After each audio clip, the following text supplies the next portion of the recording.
ಇವತ್ತು ನನ್ನ ಮುಂದೆ ಸ್ಯಾಮ್ಸಂಗ್ ಅವರು ಹೊಸದಾಗಿ ಲಾಂಚ್ ಮಾಡ್ತಾ ಇರುವಂಥ Samsung Galaxy A16 5G smartphone ಇದೆ. ಈ ಸ್ಮಾರ್ಟ್ಫೋನ್ನ ಬೇಸ್ ವೇರಿಯಂಟನ್ನು ಸ್ಯಾಮ್ಸಂಗ್ ಅವರು 19,000 ರೂಪಾಯಿಗೆ ಲಾಂಚ್ ಮಾಡ್ತಾ ಇದ್ದಾರೆ. ಈ ಪ್ರೈಸ್ ರೇಂಜಿಗೆ ಈ ಫೋನಿಗೆ 6 ವರ್ಷಗಳ ಆ್ಯಂಡ್ರಾಯ್ಡ್ ಅಪ್ಡೇಟ್ ಕೊಡ್ತಾರಂತೆ. 6 ವರ್ಷ, ಕ್ರೇಜಿ. ನಾನಿವತ್ತು ಈ ಸ್ಮಾರ್ಟ್ಫೋನ್ ಅನ್ಬಾಕ್ಸ್ ಮಾಡ್ತೀನಿ, ಯೂಸ್ ಮಾಡಿ ನನ್ನ ಎಕ್ಸ್ಪೀರಿಯನ್ಸ್ ನಿಮ್ಮ ಹತ್ರ ಶೇರ್ ಮಾಡ್ತೀನಿ. ಏನು ಚೆನ್ನಾಗಿದೆ, ಏನು ಚೆನ್ನಾಗಿಲ್ಲ, ಇಷ್ಟು ದುಡ್ಡು ಕೊಟ್ಟು ಫೋನ್ ಪರ್ಚೇಸ್ ಮಾಡ್ಬೋದಾ ತಿಳಿಸ್ಕೊಡ್ತೀನಿ. ಹಾಯ್, ನಾನು Sandeep from tech in Kannada. ಈ ವಿಡಿಯೋ ಶುರು ಮಾಡೋದಕ್ಕಿಂತ ಮುಂಚೆ ನೀವು ನಮ್ಮ tech in Kannada YouTube channel subscribe ಮಾಡ್ಕೊಂಡಿಲ್ಲ ಅಂದರೆ ಈಗಲೇ ಸಬ್ಸ್ಕ್ರೈಬ್ ಮಾಡ್ಕೊಳ್ಳಿ ಮತ್ತು ಬೆಲ್ ಐಕಾನ್ ಕೂಡ ಕ್ಲಿಕ್ ಮಾಡ್ಬೋದು. ಮೊದಲನೇದಾಗಿ ಸ್ಮಾರ್ಟ್ಫೋನನ್ನು ಅನ್ಬಾಕ್ಸ್ ಮಾಡೋಣ. ನೋಡ್ತಾ ಇದ್ದೀರಾ, ಈ ಬಾಕ್ಸ್ ತುಂಬ ಸಣ್ಣ ಇದೆ. ಸೊ ನಮಗೆ ಗೊತ್ತಾಗ್ತದೆ ಈ ಬಾಕ್ಸ್ ಒಳಗೆ ಯಾವುದೇ ಚಾರ್ಜರ್ ಸಿಗ್ತಾ ಇಲ್ಲ ಅಂತ. ಈ ಬಾಕ್ಸನ್ನು ಓಪನ್ ಮಾಡಿದ ತಕ್ಷಣ ಇದ್ರ ಮೇಲ್ಗಡೆ ಇನ್ನೊಂದು ಸಣ್ಣ ಬಾಕ್ಸ್ ಇದೆ. ಅದರಲ್ಲಿ ಒಂದು ಸಿಮ್ ಇಜೆಕ್ಷನ್ ಪಿನ್ನು, ನಂತರ user manual, quick start guide ಮತ್ತು ವಾರಂಟಿ ಕಾರ್ಡು ಮತ್ತು USB ಟೈಪ್ಸಿಂದ ಟೈಪ್ ಸಿ ಚಾರ್ಜಿಂಗ್ ಕೇಬಲ್ ಕೊಟ್ಟಿದ್ದಾರೆ. ಒಂದು ಒಳ್ಳೆ ಕ್ವಾಲಿಟಿಯ ಕೇಬಲ್ ಇದಾಗಿದೆ. ಇದನ್ನು ಬಿಟ್ಟರೆ ಒಂದು ಫೋನ್ ನಮಗೆ ಸಿಗುತ್ತಷ್ಟೇ, ಆಯಿತಾ, ಬೇರೇನೂ ಸಹ ಸಿಗ್ತಾ ಇಲ್ಲ. ಬ್ಯಾಕ್ ಕವರ್ ಕೂಡ ಇಲ್ಲ, ಚಾರ್ಜರ್ ಕೂಡ ಸಿಗೋದಿಲ್ಲ. ಡೈರೆಕ್ಟಾಗಿ ಈ ಒಂದು ಸ್ಮಾರ್ಟ್ಫೋನ್ ನಮಗೆ ಈ ರೀತಿ ನೋಡೋಕ್ಕೆ ಸಿಗುತ್ತೆ. ಈ ಸ್ಮಾರ್ಟ್ಫೋನ್ ಒಂದು ಲೆವೆಲ್ಗೆ ಲೈಟ್ ವೆಯ್ಟ್ ಇದೆ, 192 ಗ್ರಾಮ್ ವೆಯ್ಟ್ ಇದೆ ಮತ್ತು ಕೇವಲ 7.9 mm ಥಿಕ್ನೆಸ್ಸನ್ನು ಹೊಂದಿರುವಂಥ ಸ್ಮಾರ್ಟ್ಫೋನು. ಫ್ರಂಟಲ್ಲಿ ಗ್ಲಾಸು, ಟಿಯರ್ ಡ್ರಾಪ್ ನಾಚನ್ನು ಕೊಟ್ಟಿದ್ದಾರೆ. ಈ ಪ್ರೈಸ್ ರೇಂಜಿಗೆ ಸ್ವಲ್ಪ ಕಡಿಮೆ ಆಯಿತು ಅಂತ ಅನ್ನಿಸ್ತು. ಅಟ್ಲೀಸ್ಟ್ ಪಂಚೋಲ್ನ ಕೊಡ್ಬೋದಾಗಿತ್ತು. ಬಾಟಮ್ ಬೆಸಲ್ ಸ್ವಲ್ಪ ಜಾಸ್ತಿ ಇದೆ ಅಂತ ಅನ್ನಿಸ್ತು ಕಳೆದ ವರ್ಷ ಕಂಪೇರ್ ಮಾಡಿಕೊಂಡ್ರೆ. A15 ಕಂಪೇರ್ ಮಾಡಿಕೊಂಡ್ರೆ ಸಣ್ಣ ಇದೆ, ಬಿಟ್ಟರೆ ಇನ್ನೂ ಸಣ್ಣ ಆಗಬಹುದಾಗಿತ್ತು ನಂಗೆ ಅನ್ನಿಸ್ದಂಗೆ. ಇಂದಕ್ಕೆ ಬಂತು ಅಂದರೆ ಇದು ನೋಡೋದಕ್ಕೆ ಗ್ಲಾಸ್ ರೀತಿ ಕಂಡ್ರೂ ಸಹ ಪ್ಲಾಸ್ಟಿಕ್ ಬ್ಯಾಕ್ ಆಯಿತಾ.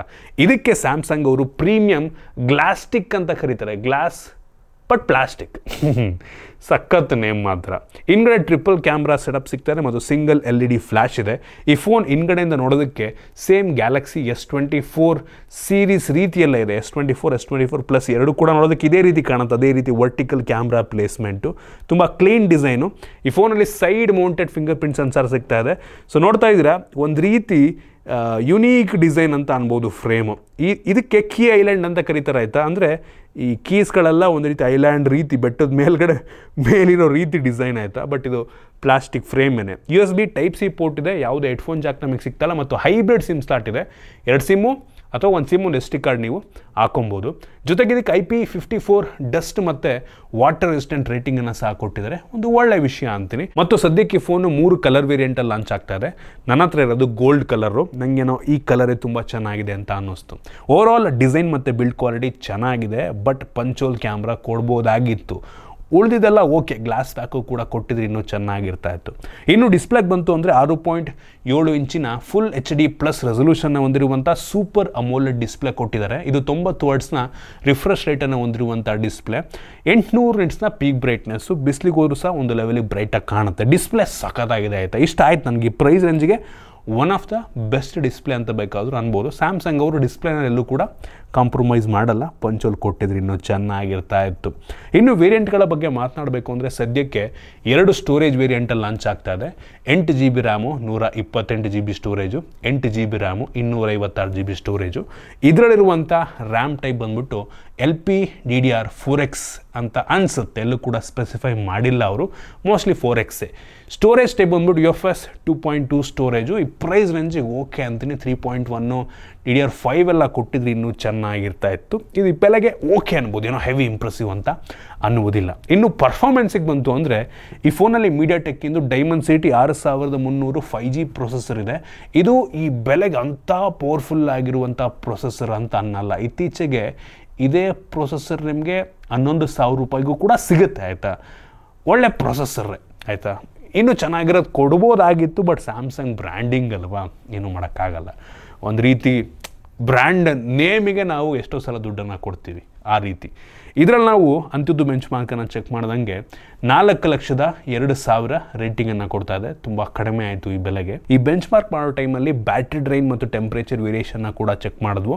ಅಂಥ ಹೆವಿ ಹೀಟ್ ಆಗುತ್ತೆ ಅಂತ ಈ ಫೋನ್ ಅನ್ನಿಸ್ತಿಲ್ಲ ಮತ್ತು ಬ್ಯಾಟ್ರಿ ಡ್ರೈನ್ ಕೂಡ ತುಂಬ ನಾರ್ಮಲ್ ಅಂತ ಅನ್ನಿಸ್ತು. ಇದರಲ್ಲಿ ಗೇಮಿಂಗ್ ಟೆಸ್ಟನ್ನು ಸಹ ನಾವು ಮಾಡಿದ್ವು. BGMIನಲ್ಲಿ smooth up to ultra graphic ತನಕ ಹೋಗುತ್ತೆ. ಇದರಲ್ಲಿ ಒಂದು ಲೆವೆಲಿಗೆ ಆಡ್ಕೋಬೋದು, ಆಯಿತಾ. ಒಂದು ಲೆವೆಲಿಗೆ, ಹೆವಿ ಅಂತ ಅನ್ನಲ್ಲ, ಒಂದು ಲೆವೆಲಿಗೆ ಆಡ್ಕೋಬೋದು. ಮ್ಯಾಕ್ಸಿಮಮ್ ಅಂತ ಅಂದರೆ HDR up to high graphic ತನಕ ಹೋಗುತ್ತೆ. ಇದರಲ್ಲಿ ಓಕೆ ಅಂತೀನಿ ಆಯಿತಾ, ಅಂತ ಹೆವಿ ಸ್ಮೂತ್ ಗೇಮ್ ಪ್ಲೇ ಸಿಗಲ್ಲ. ನಿಮಗೆ ಬೆಟರ್ ಗೇಮ್ ಪ್ಲೇ ಬೇಕು ಅಂದರೆ ಸ್ಮೂತ್ ಅಲ್ಟ್ರಾ ಗ್ರಾಫಿಕಲ್ ಆಡಿದ್ರೆ ಒಳ್ಳೆಯದು ಆಯಿತಾ. ಪರ್ಫಾರ್ಮೆನ್ಸ್ ಈ ಬೆಲೆಗೆ ಸ್ವಲ್ಪ ಕಡಿಮೆ ಆಯಿತು ಅಂತ ಅನ್ನಿಸ್ತು, ಬಟ್ ಫೋನ್ ಅಂತ ಹೆವಿ ಸ್ಮೂತ್ ಆಗಿದೆ, ಚೆನ್ನಾಗಿ ಆಪ್ಟಿಮೈಸ್ ಮಾಡಿದ್ದಾರೆ ಅಂತ ಅನ್ನಿಸ್ತಾ ಇದೆ. ಇನ್ನು ಕ್ಯಾಮ್ರಾಗೆ ಬಂತು ಅಂದರೆ ರೇರಲ್ಲಿ 3 ಕ್ಯಾಮ್ರಾ ಇದೆ. ಅದರಲ್ಲಿ ಮೈನ್ ಸೆನ್ಸಾರ್ ಬಂದ್ಬಿಟ್ಟು 50 MP main sensor, 5 MP ultra wide angle lens, 2 MP macro lens. Main sensor ತೆಗೆಯುವಂಥ ಫೋಟೋ ಆ್ಯಕ್ಚುಲಿ ಡೇ ಲೈಟಲ್ಲಿ ಸಖತ್ತಾಗಿ ತೆಗೆಯುತ್ತೆ, ಲೋ ಲೈಟು ಕೂಡ ಒಂದು ಲೆವೆಲ್ಗೆ ಪರವಾಗಿಲ್ಲ ಅಂತೀನಿ ಆಯಿತಾ. ಔಟ್ಡೋರ್ ಶಾರ್ಟ್ಸ್ಗಳು ನಂಗೆ ತುಂಬ ಇಂಪ್ರೆಸ್ ಮಾಡ್ತು, ತುಂಬ ನ್ಯಾಚುರಲ್ ಬೊಕ್ಕೆ ಸಿಗುತ್ತೆ ಆಯಿತಾ. ನನಗೆ ಕ್ವಾಲಿಟಿ ಕೂಡ ಚೆನ್ನಾಗಿದೆ ಅನ್ನಿಸ್ತು, ಕಲರ್ಸ್ ಕೂಡ ತುಂಬ ಸಖತ್ತಾಗಿದೆ, ಹೆವಿ ನ್ಯಾಚುರಲ್ ಆಗಿದೆ ಅಂತ ಅನ್ನಿಸ್ತು. ಮೈನ್ ಸೆನ್ಸಾರ್ ಇಷ್ಟ ಆಯಿತು. ಆಪ್ಟಿಕಲ್ ಇಮೇಜ್ ಸ್ಟೆಬಿಲೈಸೇಷನ್ ಕೊಟ್ಟಿದ್ರೆ ಇನ್ನೂ ಸಖತ್ತಾಗಿರ್ತಿತ್ತು. 5 MP ultra wide angle lens wide ಆಗೇನೋ ಇದೆ, ಬರೀ 5 MP ಆಗಿರೋದ್ರಿಂದ ನಾವು ಝೂಮ್ ಮಾಡಿದ್ರೆ ಕ್ವಾಲಿಟಿ ಅಷ್ಟು ರಿಟೇನ್ ಆಗಿರೋದಿಲ್ಲ ಆಯಿತಾ. 5 MP ಕೊಟ್ಟಿರೋದ್ರಿಂದ ಆ ರೀತಿ ಆಗುತ್ತೆ, ಬಟ್ ಕ್ವಾಲಿಟಿ ಡೇ ಲೈಟಲ್ಲಿ ಸಖತ್ತಾಗಿ ಬರುತ್ತೆ ಆಯಿತಾ. ಡೇ ಲೈಟ್ ಚೆನ್ನಾಗಿದೆ, ಲೋ ಲೈಟಲ್ಲಿ ಸ್ವಲ್ಪ ಕಷ್ಟಪಡುತ್ತೆ ಆಯಿತಾ. ಇನ್ನು 2 MP ಮ್ಯಾಕ್ರೋ ಕ್ಯಾಮ್ರಾ ಡೀಸೆಂಟ್ ಆಗಿದೆ. ಆ ಸ್ಯಾಂಪಲ್ ನಾನು ನಿಮಗೆ ತೋರಿಸ್ತಾ ಇದ್ದೀನಿ, ಒಂದು ಲೆವೆಲಿಗೆ ಮ್ಯಾಕ್ರೋ ಅಂತೀನಿ. ಇನ್ನು ಫ್ರಂಟ್ ಕ್ಯಾಮ್ರಾಗೆ ಬಂತು ಅಂದರೆ 13 MP ಸೆಲ್ಫಿ ಕ್ಯಾಮ್ರಾ ಇದೆ, ನ್ಯಾಚುರಲ್ ಆಗಿದೆ. ನೀವು ಬೇಕು ಅಂದರೆ ಮೇಕಪ್ ಮಾಡಿರೋ ರೀತಿ ಕೂಡ ಫೋಟೋಸನ್ನು ತಕ್ಕೋಬೋದು. ನ್ಯಾಚುರಲ್ ಆಗಿದೆ, ಒಂದು ಲೆವೆಲಿಗೆ ವೈಡ್ ಆಗಿದೆ ಅನ್ನಿಸ್ತು, ಕ್ಲಾರಿಟಿ ಪರವಾಗಿಲ್ಲ ಅಂತೀನಿ ಆಯಿತಾ. ಇನ್ನು ವೀಡಿಯೋಗ್ರಫಿಗೆ ಬಂತು ಅಂದರೆ ಫ್ರಂಟ್ ಮತ್ತು ಬ್ಯಾಕ್ ಎರಡೂ ಸಹ ಫುಲ್ HD 30 FPS ವೀಡಿಯೋ ರೆಕಾರ್ಡಿಂಗನ್ನು ಮಾಡುತ್ತೆ. 4K ಕೊಡ್ಬೋದಾಗಿತ್ತು ನಂಗೆ ಅನ್ನಿಸ್ತಂಗೆ ಈ ಪ್ರೈಸ್ ರೇಂಜಿಗೆ. ಓವರಾಲ್ ಕ್ಯಾಮ್ರಾ ಪರವಾಗಿಲ್ಲ, ಒಂದು ಲೆವೆಲಿಗೆ ಚೆನ್ನಾಗಿದೆ ಅಂತೀನಿ. ಇನ್ನು ಬ್ಯಾಟ್ರಿಗೆ ಬಂತು ಅಂದರೆ ಈ ಫೋನಲ್ಲಿ 5000 mAh ಕೆಪಾಸಿಟಿ ಬ್ಯಾಟ್ರಿ ಇದೆ. ಬಾಕ್ಸ್ ಒಳಗೆ ಯಾವುದೇ ಚಾರ್ಜರ್ ಇಲ್ಲ, ಬಟ್ ಈ ಫೋನು 25 ವ್ಯಾಟಲ್ಲಿ ಫಾಸ್ಟ್ ಚಾರ್ಜ್ ಆಗುತ್ತೆ. ಇನ್ನು ಸೆಕ್ಯೂರಿಟಿಗೆ ಬಂತು ಅಂದರೆ side mounted fingerprint sensor ಇದೆ ಮತ್ತು ಫೇಸ್ ಅನ್ಲಾಕ್ ಸಹ ಇದೆ. ಎರಡು ಕೂಡ ಒಂದು ಲೆವೆಲಿಗೆ ಫಾಸ್ಟಾಗಿ ಅನ್ಲಾಕನ್ನು ಮಾಡುತ್ತೆ ಮತ್ತು ವೈಡ್ ವೈನ್ L1 ಸೆಕ್ಯೂರಿಟಿ ಸಹ ಸಿಗ್ತದೆ ಮತ್ತು ನಾಕ್ ಸೆಕ್ಯೂರಿಟಿ ಸಹ ಈ ಒಂದು ಫೋನ್ಗೆ ಕೊಟ್ಟಿದ್ದಾರೆ. ಇನ್ನು OSಗೆ ಬಂತು ಅಂದರೆ ಆಂಡ್ರಾಯ್ಡ್ 14 ಬೇಸ್ ರನ್ ಆಗ್ತಿರುವಂಥ One UI 6.1 ನಮಗೆ ಸಿಗ್ತದೆ ಮತ್ತು ಆಗ ಹೇಳಿದಂಗೆ ಈ ಫೋನಿಗೆ 6 ವರ್ಷಗಳ OS ಅಪ್ಡೇಟು, 6 ವರ್ಷ ಗುರಿ ಪ್ರೈಸ್ ರೇಂಜಿಗೆ ಅನ್ಬಿಲೀವಬಲ್ ಅಂತ ಹೇಳಕ್ಕೆ ಇಷ್ಟಪಡ್ತೀನಿ. ಆಲ್ರೆಡಿ ಆಂಡ್ರಾಯ್ಡ್ 14 ಇರೋದ್ರಿಂದ ಆಂಡ್ರಾಯ್ಡ್ 15 ಸಿಗುತ್ತೆ, 16, 17, 18, 19, 20, ಆಂಡ್ರಾಯ್ಡ್ 20 ತನಕ OS ಅಪ್ಡೇಟನ್ನು ಈ ಒಂದು ಫೋನಿಗೆ ಕೊಡ್ತಾರೆ. ಕ್ರೇಜಿ, ನಂಬೋದೇ ಕಷ್ಟ ಅಂತ ಅನ್ಸುತ್ತೆ ಆಯಿತಾ. ಏನಕ್ಕೆ ಅಂದರೆ ಆಪಲ್ನವರು ಕೂಡ ಕೊಡ್ತಾರೆ ಒಂದು 5 ವರ್ಷ, ಬಟ್ ಅವ್ರದ್ದು ಪ್ರೈಸ್ ರೇಂಜ್ ಎಲ್ಲ 40, 50, 60, 70 ಸಾವಿರ ರೇಂಜಲ್ಲಿರುತ್ತೆ. ಬಟ್ ಸ್ಯಾಮ್ಸಂಗ್ ಅವರು ಕೇವಲ 20,000 ರೂಪಾಯಿಗೂ ಸಹ 6 ವರ್ಷಗಳ OS ಅಪ್ಡೇಟನ್ನು ಕೊಡ್ತಾರೆ ಅಂತ ಅಂದರೆ ಸೂಪರ್ ವಿಷಯ. ನೀವು ಯೋಚನೆ ಮಾಡ್ಕೊಳ್ಳಿ, ಫೋನ್ ತೊಗೊಂಡು ಒಂದು 5 ವರ್ಷ ಆದರೂ ಕೂಡ ನಿಮಗೆ OS ಅಪ್ಡೇಟ್ ಬರ್ತಾಯಿದೆ ಅಂತ ಅಂದರೆ ಹೌದು, ಆಮೇಲೆ ಸ್ಲೋ ಅನ್ನಿಸ್ಬೋದು ನಿಮಗೆ, ಹಾರ್ಡ್ವೇರ್ ಎಳೆದಾಗ್ತಾ OS ಹೊಸದಾಗಿರೋದ್ರಿಂದ ಆಮೇಲೆ ಸ್ವಲ್ಪ ಸ್ಲೋ ಅನ್ನಿಸ್ಬೋದೇನೋ. ಬಟ್ ಅಷ್ಟು ವರ್ಷ ಸಪೋರ್ಟನ್ನು ಕೊಡ್ತಾರಲ್ಲ, ಸೆಕ್ಯೂರಿಟಿ ಪ್ಯಾಚನ್ನು ಕೂಡ 6 ವರ್ಷ ಕೊಡ್ತಾರಲ್ಲ, ಅದು ನನಗೆ ಹೆವಿ ಇಂಪ್ರೆಸಿವ್ ಅಂತ ಅನ್ನಿಸ್ತು. ಸದ್ಯಕ್ಕೆ ಈ ಫೋನು ಹೆವಿ ಸ್ಮೂತ್ ಆಗಿದೆ, ಸ್ವಲ್ಪ ಲ್ಯಾಗಿ ಅನ್ಸಲ್ಲ, ಸಖತ್ತಾಗಿ ಆಪ್ಟಿಮೈಸ್ ಮಾಡಿದ್ದಾರೆ, ಸಖತ್ ಸ್ಮೂತ್ ಎಕ್ಸ್ಪೀರಿಯನ್ಸ್ ನಮಗೆ ಸಿಗ್ತದೆ. OS ಅಂತೂ ಸ್ಯಾಮ್ಸಂಗಿನ One UI ಹೆವಿ ಇಂಪ್ರೂವ್ ಮಾಡಿದ್ದಾರೆ, ಸಖತ್ ಸ್ಟೇಬಲ್ ಇದೆ ಅಂತೀನಿ ಆಯಿತಾ. ಇಷ್ಟ ಆಯ್ತು ನನಗೆ. ಇನ್ನು ಇದನ್ನು ಬಿಟ್ಟರೆ ಈ ಫೋನಲ್ಲಿ ನಮಗೆ ವಾಯ್ಸ್ ಫೋಕಸ್ ಫೀಚರ್ ಸಹ ಸಿಗ್ತದೆ. ಕಾಲಲ್ಲಿ ಮಾತಾಡ್ತಿರ್ಬೇಕಾದ್ರೆ ಕ್ಲಾರಿಟಿ ತುಂಬ ಚೆನ್ನಾಗಿ ಬರುತ್ತೆ ಮತ್ತು ಸ್ಯಾಮ್ಸಂಗ್ ವಾಲೆಟ್ಟಿಂದು ಟ್ಯಾಪ್ ಆ್ಯಂಡ್ ಪೇ ಸಹ ಇದರಲ್ಲಿ ಕೊಟ್ಟಿದ್ದಾರೆ. ಮೊದಲ ಬಾರಿಗೆ ಗ್ಯಾಲಕ್ಸಿ ಅಂದರೆ 10, 11, 12 ಈ ಸೀರೀಸ್ನಲ್ಲಿ ಫಸ್ಟ್ ಟೈಮು ಸ್ಯಾಮ್ಸಂಗ್ ವಾಲೆಟ್ಟಿಂದು ಟ್ಯಾಪ್ ಆ್ಯಂಡ್ ಪೇ ಕೆಲಸವನ್ನು ಮಾಡುತ್ತೆ. NFC ಸಹ ಇದೆ ಆಯಿತಾ, ಸೂಪರ್ ವಿಷಯ ಅಂತೀನಿ. ಮತ್ತು ನಾಕ್ಸ್ ವಾಲ್ಟನ್ನ ಸಹ ಕೊಟ್ಟಿದ್ದಾರೆ ಇದಕ್ಕೆ. ಸೊ ಅದೊಂದು ರೀತಿ ಸೆಕ್ಯೂರ್ ಫೋಲ್ಡರ್ ರೀತಿ ಆ ಫೀಚರ್ಗಳೆಲ್ಲ ಇರುತ್ತಲ್ವ, ಸೊ ಅದರ ಕೆಲಸವನ್ನು ಮಾಡುತ್ತೆ. ನಮ್ಗೆ ಇದರಲ್ಲಿ ಮೋನೋ ಸ್ಪೀಕರ್ ಸಿಗ್ತದೆ, ಬಾಟಮ್ ಫೈರಿಂಗು, ಸ್ಪೀಕರ್ನ ಕ್ಲಾರಿಟಿ ಚೆನ್ನಾಗಿದೆ, ಜೋರ ಕೂಡ ಕೇಳುತ್ತೆ, ಸ್ಟೀರಿಯೋ ಕೊಟ್ಟರೆ ಇನ್ನೂ ಚೆನ್ನಾಗಿರೋದು. ನಮ್ಗೆ ಇದರಲ್ಲಿ ಬ್ಲೂಟೂತ್ 5.3 ಕೊಟ್ಟಿದ್ದಾರೆ, ಡ್ಯುಯಲ್ ಬ್ಯಾಂಡ್ ವೈಫೈ ಸಿಗ್ತದೆ, ವೈಫೈ 6 ಸಿಗ್ತಾ ಇಲ್ಲ, ಕ್ಯಾರಿಯರ್ ಅಗ್ರಿಗೇಷನ್ ಸಹ ಇದೆ, ಒಂದು ಒಳ್ಳೆ ವಿಷಯ ಅಂತೀನಿ.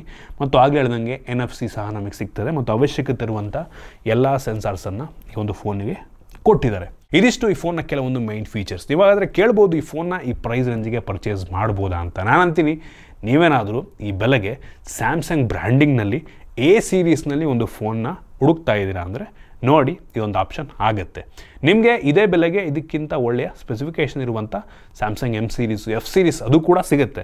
ಬಟ್ ಆ ಫೋನ್ಗಳಲ್ಲಿ ಈ ಲೆವೆಲ್ ಪ್ರೀಮಿಯಮ್ನೆಸ್ ಸಿಗಲ್ಲ ಆಯಿತಾ. ನಾನು ಕೆಲವೊಂದು M ಸೀರೀಸ್, F ಸೀರೀಸ್ ನೋಡಿದ್ದೀನಿ, ಅದಕ್ಕೆ ನಾವು ನೋಡಿಕೊಂಡ್ರೆ ಇದರಲ್ಲಿ A ಸೀರೀಸ್ನಲ್ಲಿ ಒಂದು ಪ್ರೀಮಿಯಂ ಫೀಲ್ ಇರುತ್ತೆ. ನೀವು ನಂಬಲ್ಲ, ಈ ಗ್ಯಾಲಕ್ಸಿ A14, A15 ಇವೆಲ್ಲ ಜಗತ್ತಲ್ಲಿ one of the most sold Android ಫೋನ್ಗಳು ಆಯಿತಾ. ಅಂದರೆ ನಮ್ಮ ದೇಶ ಅಲ್ಲದೆ ಬೇರೆ ದೇಶಗಳಲ್ಲೂ ಸಹ ಸ್ಯಾಮ್ಸಂಗ್ ಬ್ರ್ಯಾಂಡಿಂಗಲ್ಲಿ ಈ A14 A15 ಇವೆಲ್ಲ ಹೆವಿ ಸೇಲ್ ಆಗಿರುವಂಥ ಫೋನ್ಗಳು ಆಯಿತಾ. ಟಾಪಲ್ಲಿರುತ್ತೆ, ಅತಿ ಹೆಚ್ಚು ಸೇಲ್ ಆಗುವಂಥ ಆ್ಯಂಡ್ರಾಯ್ಡ್ ಫೋನ್ಗಳ ಪಟ್ಟಿಯಲ್ಲಿ ಟಾಪಲ್ಲಿರುತ್ತೆ. ಇದು ಕೂಡ ಆ ಒಂದು ಪಟ್ಟಿಯನ್ನು ಸೇರ್ಬೋದು ಗ್ಲೋಬಲ್ ಆಗಿ ಆಯಿತಾ. ನಮ್ಮ ದೇಶದಲ್ಲಿ ಗೊತ್ತಿಲ್ಲ, ಗ್ಲೋಬಲ್ ಆಗಿ ಸೇರ್ಬೋದು. ಹೌದು, ಈ ಫೋನಲ್ಲಿ ನಮಗೆ ಪಂಚೋಲ್ ಕ್ಯಾಮ್ರಾ ಕೊಟ್ಟಿದ್ದಾರೆ, ಇದಕ್ಕಿಂತ ಸ್ವಲ್ಪ ಚೆನ್ನಾಗಿರುವಂಥ ಪ್ರೊಸೆಸರ್ನೆಲ್ಲ ಕೊಟ್ಟಿದ್ರೆ ಇನ್ನೂ ಬೆಂಕಿ ಇರ್ತಿತ್ತು. ಬಟ್ ಸ್ಯಾಮ್ಸಂಗ್ ಬ್ರ್ಯಾಂಡಿಂಗಿಗೆ ನಾವು ದುಡ್ಡನ್ನು ಕೊಡ್ತಾ ಇದ್ದೀವಿ. ನೋಡಿ, ನಿಮಗೆ ಇದೇ ಬ್ರ್ಯಾಂಡಲ್ಲಿ ಒಂದು ಫೋನ್ ಬೇಕು ಅಂದರೆ ಒಂದು ಆಪ್ಷನ್ ಆಗಿ ಇಟ್ಕೋಬೋದು. ಸೊ ಇದಿಷ್ಟು ಈ ಫೋನ್ ಬಗ್ಗೆ ನನ್ನ ಆನೆಸ್ಟ್ ಒಪಿನಿಯನ್ನು. ನಿಮ್ಗೆ ಇದ್ರ ಬಗ್ಗೆ ಅನ್ನಿಸ್ತು ಕಾಮೆಂಟ್ ಮಾಡಿ, ಇಷ್ಟ ಆಗಿದ್ರೆ ಲೈಕ್ ಮಾಡಿ, ಶೇರ್ ಮಾಡಿ. ಇದೇ ರೀತಿ ನಮ್ಮ ಬೇರೆ ಬೇರೆ ವಿಡಿಯೋಗಳಿಗೆ ನಮ್ಮ tech in Kannada YouTube channel subscribe ಮಾಡ್ಕೊಂಡಿಲ್ಲ ಅಂದರೆ ಈಗಲೇ ಸಬ್ಸ್ಕ್ರೈಬ್ ಮಾಡ್ಕೊಳ್ಳಿ ಮತ್ತು ಬೆಲ್ ಐಕನ್ ಕೂಡ ಕ್ಲಿಕ್ ಮಾಡ್ಬೋದು. ಸಿಗೋಣ ಮುಂದಿನ ವಿಡಿಯೋದಲ್ಲಿ.